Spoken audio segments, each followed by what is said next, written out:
السلام علیکم ورحمۃ اللہ وبرکاتہ۔ الحمد للہ رب العالمین، اشہد ان لا الہ الا اللہ وحدہ لا شریک لہ، واشہد ان سیدنا ومولانا محمدا عبدہ ورسولہ، صلی اللہ تبارک وتعالی علیہ وعلی آلہ واصحابہ وذریاتہ اجمعین۔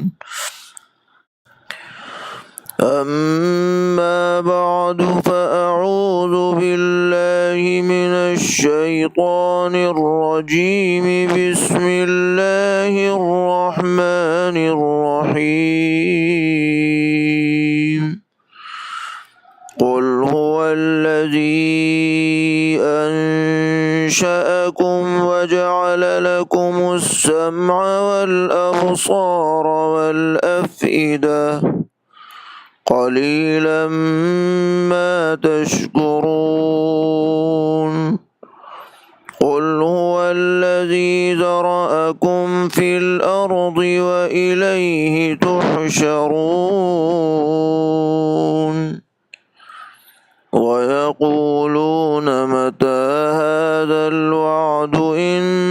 كُنتُمْ صَادِقِينَ۔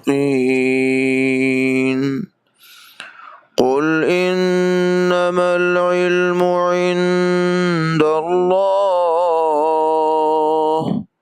وَإِنَّمَا أَنَا نَذِيرٌ مُبِينٌ۔ صدق اللہ مولانا العلی العظیم۔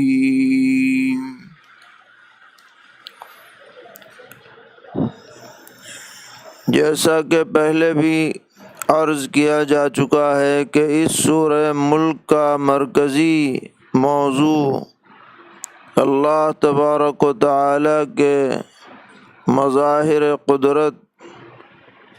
کو بیان کرنا ہے۔ چنانچہ اسی سلسلے میں اللہ تبارک و تعالی فرما رہے ہیں پیغمبر علیہ الصلاۃ والسلام سے خطاب کرتے ہوئے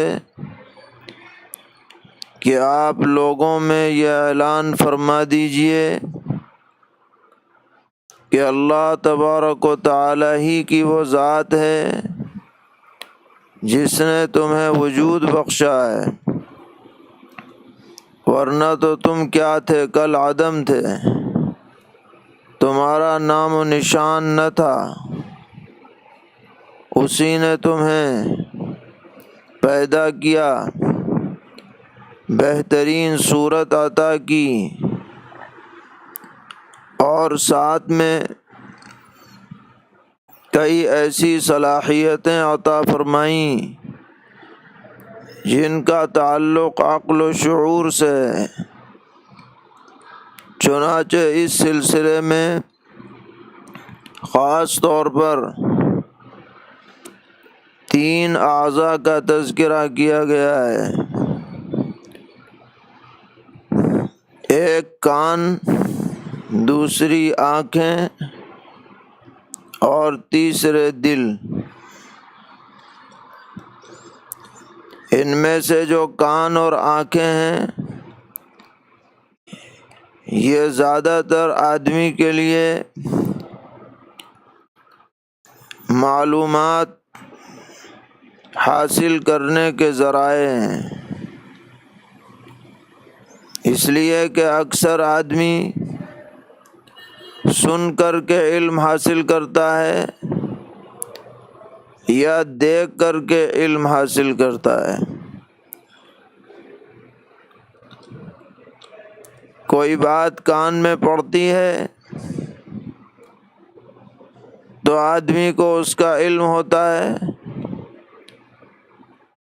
یا آنکھوں سے کسی بات کا مشاہدہ کرتا ہے تو اسے علم نصیب ہوتا ہے، اور پھر جو علم کان اور آنکھ کے ذریعے سے حاصل ہوتا ہے وہ جا کر دل کے محافظ خانے میں، میموری میں جمع ہو جاتا ہے، اور یہ دل فیصلہ کرتا ہے، صحیح رہنمائی کرتا ہے، صحیح نتیجہ نکالتا ہے ان معلومات سے جو کان اور آنکھوں کے ذریعے سے حاصل ہوئی ہیں۔ یہ عجیب و غریب نظام ہے اللہ تبارک و تعالیٰ کا، اور ایسی عظیم نعمتیں ہیں کہ جن کی کوئی قیمت نہیں لگائی جا سکتی۔ ان کی قیمت کا اندازہ وہی کر سکتا ہے جو ان نعمتوں سے ملنے کے بعد محروم ہو جائے۔ مثلاً اس کی قوت سماعت ختم ہو جائے، یا نعوذ باللہ آنکھ کی بینائی جاتی رہے، یا دل عقل و شعور سے محروم ہو جائے، تب اندازہ ہوگا کہ ان اعضاء کی اور ان نعمتوں کی انسان کے لیے کتنی زیادہ اہمیت اور کیسی ان کی ضرورت ہے۔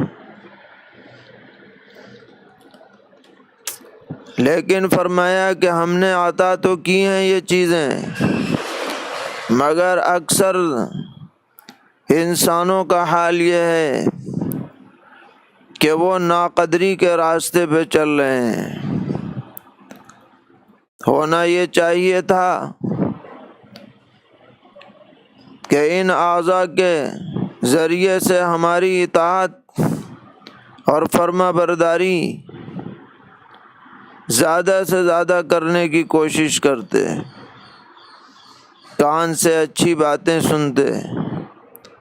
آنکھوں سے اچھی چیزیں دیکھتے، دل میں اچھی باتیں محفوظ کرتے، اچھے خیالات، اچھے نظریات دل میں بٹھاتے، لیکن ہو یہ رہا ہے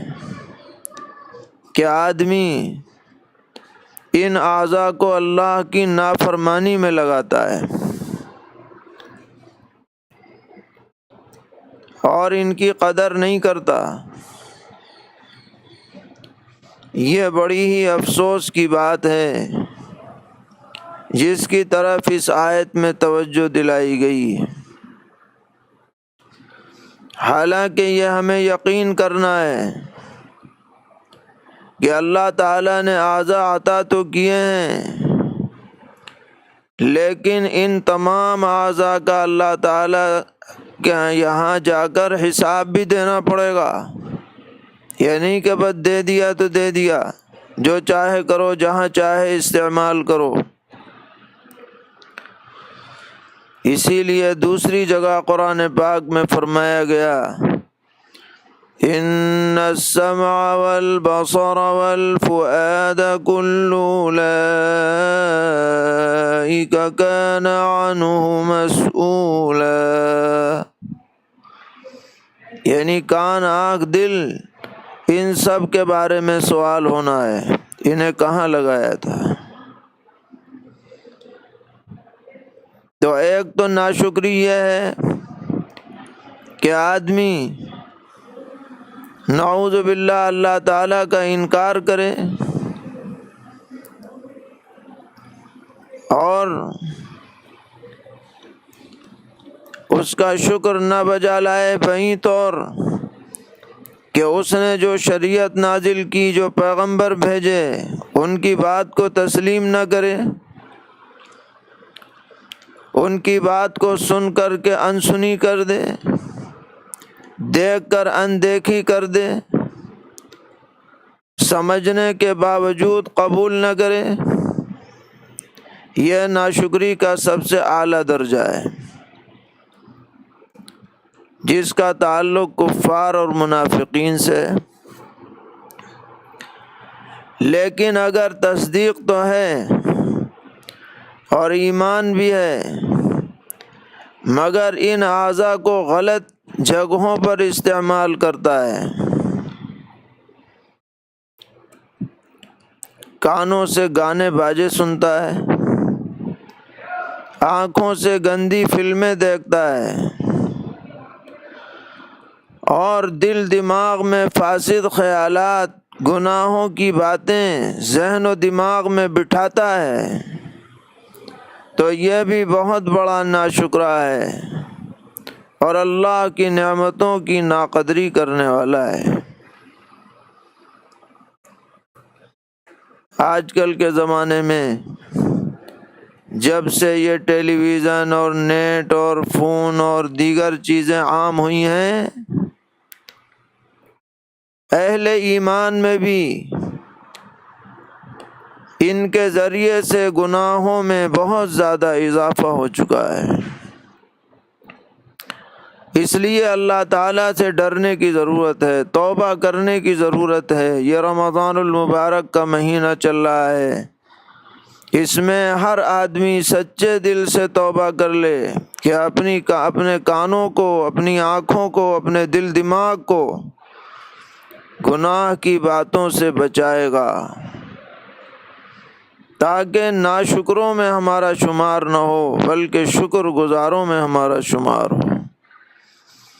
یہ اعضاء اللہ تعالیٰ نے دیے تو ہیں، مگر ہم ان کے مالک نہیں ہیں، ہم برتنے والے ہیں۔ بطور امانت یہ اعضاء ہمیں دیے گئے ہیں، اگر ہم ان کا صحیح استعمال کریں گے تو ہم کامیاب ہوں گے،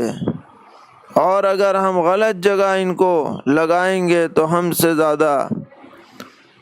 ٹوٹے اور خسارے میں رہنے والا کوئی نہ ہوگا۔ پھر فرمایا کہ سنو، یہ بھی آپ اعلان کر دیجئے کہ اللہ تعالیٰ کی ذات وہ ہے جس نے تمہیں پیدا کر کے زمین کے اندر مختلف جگہوں پر بسا دیا ہے۔ ایسا نہیں ہے کہ ساری دنیا کے انسانوں کی آبادی سب ایک ہی جگہ ہو، ایک ہی شہر میں ہو، ایک ہی علاقے میں ہو، ایک ہی بر اعظم میں ہو، ایک ہی میدان میں ہو، ایسا نہیں ہے، بلکہ اللہ نے پیدا کر کے پوری زمین پر ہمیں پھیلا دیا ہے، بکھیر دیا ہے۔ اللہ اکبر! آدمی ذرا غور تو کرے، کہاں کہاں انسان آباد ہیں، جہاں کوئی تصور نہیں ہو سکتا وہاں بھی آدمی آباد ہے۔ ذرا آپ پہاڑوں پہ چلے جائیے، کھائیوں کے اندر ہم نے خود دیکھا، پہاڑوں کی کھائیوں سے نیچے نظر ڈالی تو گاؤں کے گاؤں آباد ہیں، اتنے فاصلے کے اوپر ہیں کہ اوپر سے کیڑے مکوڑوں کی طرح نظر آتے ہیں۔ تعجب ہوتا ہے وہاں تک آدمی پہنچا کیسے، مگر نسلیں گزر گئیں، وہیں آباد ہیں، پہاڑوں کی چوٹیوں پہ آباد ہیں، جہاں پیدل بھی آدمی کے لیے جانا مشکل ہے، جزیروں پر آباد ہیں، میدانوں میں آباد ہیں، حتیٰ کہ جہاں پر 6 مہینے کا دن 6 مہینے کی رات ہوتی ہے وہاں بھی آباد ہیں، جہاں انتہائی ٹھنڈک والا موسم ہے وہاں بھی آباد ہیں۔ پورے عالم میں اللہ تعالیٰ نے انسانوں کو بکھیر دیا ہے، لیکن ساتھ میں یہ بھی حقیقت ہے کہ جس ذات نے پیدا کر کے بکھیرا ہے وہی ذات قیامت کے دن ان تمام اولین و آخرین کو ایک میدان میں جمع کرنے والی ہے۔ یعنی کوئی یوں نہ سمجھے کہ میاں اتنی دور چلا گیا اب کہاں آنے والا ہے۔ فرمایا کچھ نہیں، ہم نے بکھیرا ہے، ہم ہی جمع کر کے لائیں گے۔ اور جب یہ بات آئی کہ جمع کرنا ہے تو اب کفار کی طرف سے جو اس پر تعجب کیا جاتا تھا اور استہزاء کے طور پر کہا جاتا تھا کہ بار بار قیامت کا تذکرہ، قیامت کا تذکرہ، بتاؤ کب آئے گی قیامت؟ اگر تم اپنے دعوے میں سچے ہو تو تاریخ بتاؤ، سال بتاؤ، کون سے سال میں آئے گی، حتمی تاریخ متعین کرو۔ تو اللہ تعالیٰ نے جا بجا اس کا جواب دیا ہے کہ یہ علم تو اللہ نے اپنے پاس رکھا ہے کہ کب آنی ہے، یہ علم پیغمبر کے پاس بھی نہیں ہے۔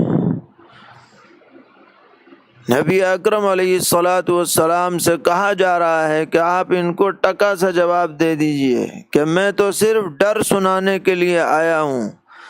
میں یہ بتانے نہیں آیا کہ قیامت کب آئے گی، کہ اس کی کیا تاریخ ہے، یہ اللہ کو معلوم ہے۔ لیکن یہ سن لو کہ جب قیامت آئے گی تو یہ جو آج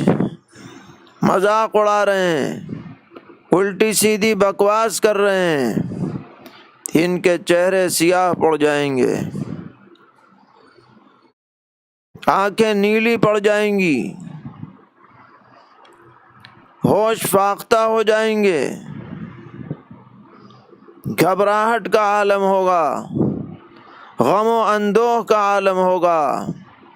جس قیامت کی رٹ لگا رہے تھے لاؤ قیامت لاؤ قیامت، جب آ جائے گی تو سب کی ہوا خراب ہو جائے گی، اور کہنے والا کہے گا ان کو ذلیل کرنے کے لیے کہ یہی وہ دن ہے جس کو تم مانگا کرتے تھے، لو اب آ گیا، اب کیوں گھبرا رہے ہو؟ اس دن جو اہل ایمان ہوں گے، یوم تبیض وجوہ وتسود وجوہ، ایمان والوں کے چہرے روشن ہوں گے، وہ اپنے ایمان اور اعمال کا بہترین بدلہ اپنی آنکھوں سے دیکھیں گے، اور کفار اور منافقین اور بدعمل اور بے ایمان ان کے چہرے سیاہ پڑ رہے ہوں گے۔ پھر ایک بات یہ فرمائی گئی کہ مکے کے لوگ خاص طور پر یہ تمنا کرتے تھے کہ نعوذ باللہ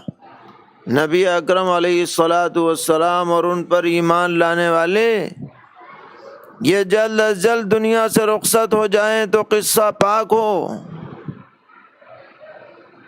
تو اللہ تبارک و تعالی نے آگاہ فرمایا پیغمبر علیہ الصلاۃ والسلام کے ذریعے کہ آپ ان سے کہہ دیجئے کہ اگر تمہارے چاہنے کے مطابق اللہ تعالیٰ مجھے دنیا سے اٹھا لیں اور میرے ساتھ میرے اوپر ایمان لانے والوں کو بھی اٹھا لیں، یا ہمارے دعوے کے مطابق اللہ تعالیٰ ہمارے اوپر رحم فرمائیں، تو یہ تو معاملہ ہمارے ساتھ ہوگا، اچھا یا برا۔ لیکن بے ایمانی اور کفر کی وجہ سے تمہارے لیے جو دردناک عذاب مقرر ہے، یہ بتاؤ تم عذاب سے کیسے بچو گے؟ ہم اچھے رہیں یا برے رہیں، ہم زندہ رہیں یا ہلاک ہو جائیں، اس سے تمہارے اوپر تو کوئی فرق پڑنے والا ہے نہیں، تو ایسی تمنا کرنے سے کیا فائدہ؟ پھر پیغمبر علیہ الصلاۃ والسلام کو فرمایا گیا کہ آپ کہہ دیجئے کہ اللہ تعالیٰ کی ذات تو رحمان ہے، مہربان ہے، ہم اس پر ایمان لائے، ہم اس پر بھروسہ کرتے ہیں، ہمارا اس کی ذات پر یقین ہے، اور ہمیں امید ہے کہ اللہ تعالیٰ دنیا میں بھی ہمارے ساتھ عافیت کا معاملہ فرمائیں گے، آخرت میں بھی ہم سرخ رو ہوں گے، لیکن قیامت میں جب پہنچیں گے تو جلد یہ بات عیاں ہو جائے گی کہ کون کامیابی میں رہا اور کون گمراہی میں پڑا رہا۔ پھر ایک چیلنج بھرے انداز میں فرمایا کہ اللہ تعالیٰ کی قدرت دیکھنی ہے تو بس ایک بات پر نظر ڈالو تو شاید تمہیں کچھ شعور حاصل ہو کہ آج جو تم کنویں سے پانی نکال رہے ہو،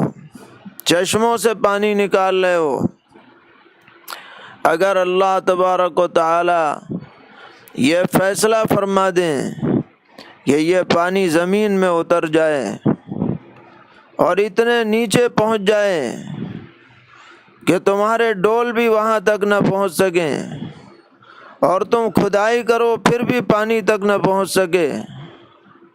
تو یہ بتاؤ تمہارے پاس کون سی ایسی طاقت ہے جو دوبارہ تمہیں پانی کی فراوانی سے نواز سکتی ہے؟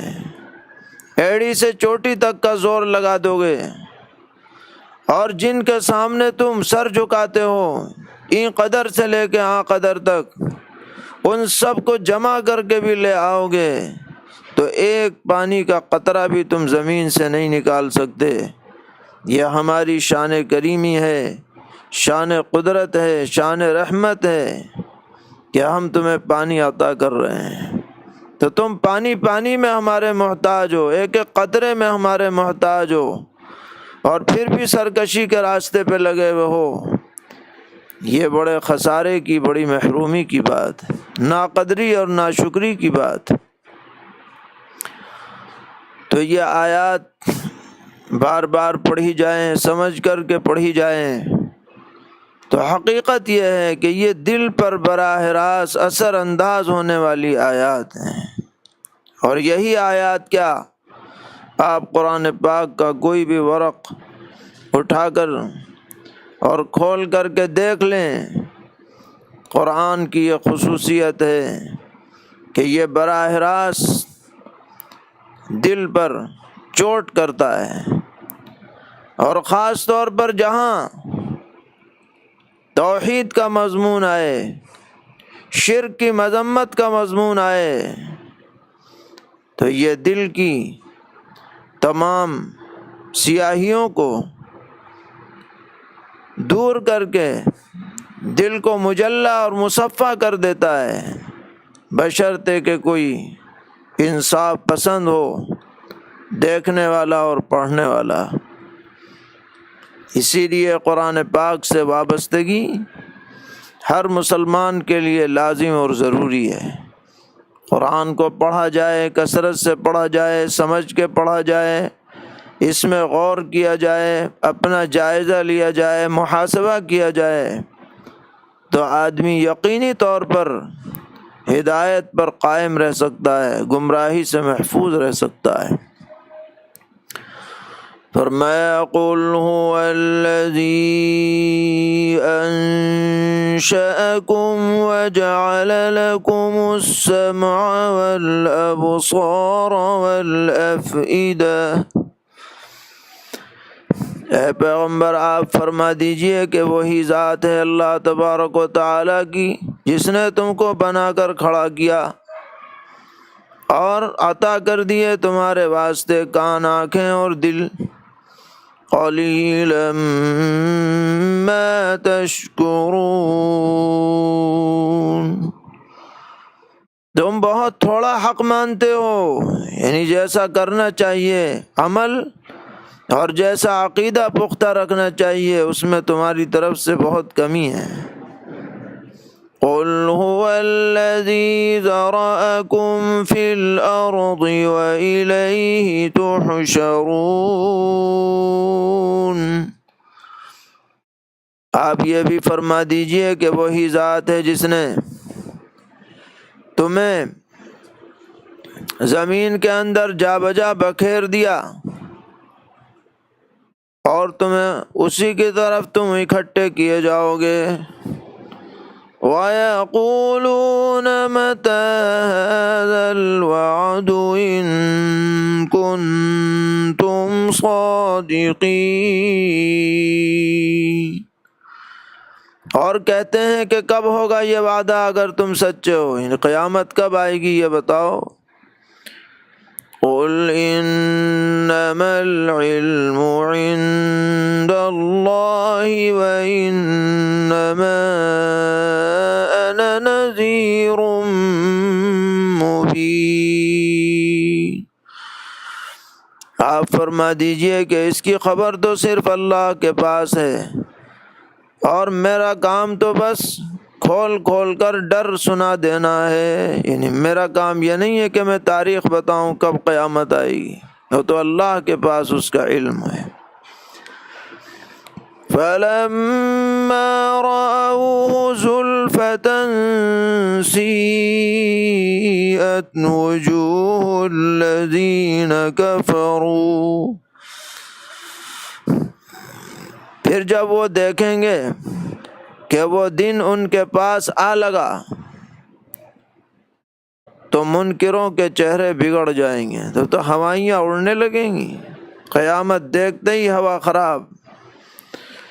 وَقِيلَ هَذَا الَّذِي كُنتُم بِهِ تَدَّعُونَ، اور کہا جائے گا کہ یہی ہے وہ دن جس کو تم مانگا کرتے تھے، یعنی اب ہوائیاں کیوں اڑ رہی ہیں، لو آ گئی قیامت، بہت رٹ لگاتے تھے قیامت کی۔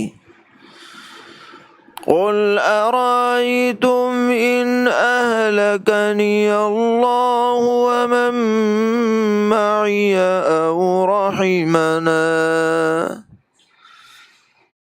اے پیغمبر آپ فرمائیے کہ بھلا دیکھو تو اگر اللہ تعالیٰ مجھ کو ہلاک فرما دیں اور میرے ساتھ والوں کو، یا ہم پر رحم فرمائیں، فَمَن يُجِيرُ الْكَافِرِينَ مِنْ عَذَابٍ أَلِيمٍ، پھر وہ کون ہے جو منکروں کو بچائے گا دردناک عذاب سے، یعنی میرے اچھے برے ہونے سے یا میرے ساتھیوں کے رہنے یا نہ رہنے سے تمہارے اوپر کیا فرق پڑتا ہے، تم بتاؤ تم عذاب سے کیسے بچو گے۔ قُلْ هُوَ الرَّحْمَنُ آمَنَّا بِهِ وَعَلَيْهِ تَوَكَّلْنَا، آپ فرما دیجئے کہ وہی رحمان ہے، ہم نے اس کو مانا ہے اور اسی پر بھروسہ کیا ہے۔ فَسَتَعْلَمُونَ مَنْ هُوَ فِي ضَلَالٍ مُبِينٍ، سو عن قریب جان لوگے کہ کون سری دھوکے میں پڑا ہوا ہے، بہکاوے میں پڑا ہوا ہے۔ تھوڑی دیر کی بات ہے، آنکھ بند ہونے کی دیر ہے، قیامت آنے کی دیر ہے، سب دودھ کا دودھ پانی کا پانی ہو جائے گا۔ قُلْ أَرَأَيْتُمْ إِنْ أَصْبَحَ مَاؤُكُمْ غَوْرًا فَمَنْ يَأْتِيكُمْ بِمَاءٍ مَّعِينٍ، اے پیغمبر آپ فرمائیے کہ بھلا دیکھو اگر ہو جائے تمہارا پانی صبح کو خشک تو کون تمہارے پاس نتھرا ہوا شفاف پانی لے کر کے آئے گا؟ اگر اللہ یہ فیصلہ کر لے کہ تمہارا پانی زمین میں اتر جائے، اور جیسا کہ کبھی کبھی بعض علاقوں میں گرمیوں میں اس کا نظارہ بھی ہوتا ہے کہ کنویں خشک ہو جاتے ہیں، موٹر پانی دینا بند کر دیتے ہیں، تو کیا کسی حکومت میں یہ طاقت ہے کہ پانی کا لیول اوپر کر دے؟ کسی سپر پاور میں یہ ہمت ہے؟ یہ اللہ کی طرف سے چیلنج ہے، یعنی تمہیں جھک مار کے یہ کہنا پڑے گا کہ یہ اللہ تبارک و تعالیٰ کی طرف سے انعام ہے جو اس کی قدرت سے مل رہا ہے، اگر وہ یہ نعمت ہم سے چھین لے تو ہم اپنے طور پر اسے حاصل نہیں کر سکتے ہیں۔ اسی چیلنج پر اس سورت کا اختتام ہوتا ہے۔ اللہ تبارک و تعالی ہم سب کو کامل ایمان و یقین عطا فرمائیں، مرتے دم تک ایمان پر ثابت قدم فرمائیں، اپنی نعمتوں کی شکر گزاری کی توفیق عطا فرمائیں، ناشکریوں سے ناقدریوں سے پوری طرح محفوظ رکھیں، اپنی دائمی رضا نصیب فرمائیں، آخرت کی ذلت و رسوائی سے بچائیں، سرخ روئی نصیب فرمائیں۔ وآخر دعوانا ان الحمد للہ رب العالمین۔